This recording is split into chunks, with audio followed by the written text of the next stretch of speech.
சற்று முன் வெளியான தகவல்.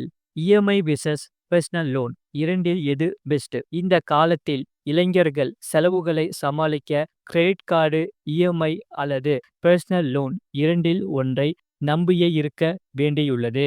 உண்மையில் இந்த இரண்டில் நமக்கு எது லாபம், எதை எடுத்தால் சரியாக இருக்கும் என்பது பலருக்கும் தெரியவில்லை.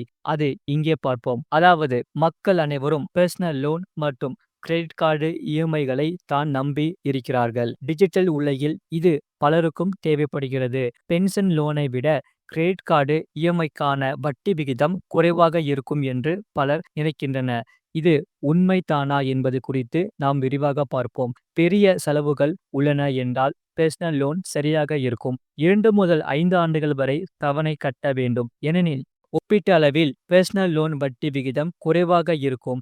மேலும் ஒவ்வொரு மாதமும் நாம் கட்ட வேண்டிய இஎம்ஐ கூட நிலையாகவே இருக்கும். மறுபுறம் சின்ன தொகை அல்லது சீக்கிரம் 3 முதல் 12 மாதங்கள் செலுத்தும் செலவுகள் என்றால் கிரெடிட் கார்டு, இஎம்ஐகள் ஒரு நல்ல வாய்ப்பாக இருக்கும். முழு வீடியோ லிங்க் கீழே இருக்கு. அதை கிளிக் பண்ணி பாருங்க. மறக்காம லைக் பண்ணிக்கோங்க.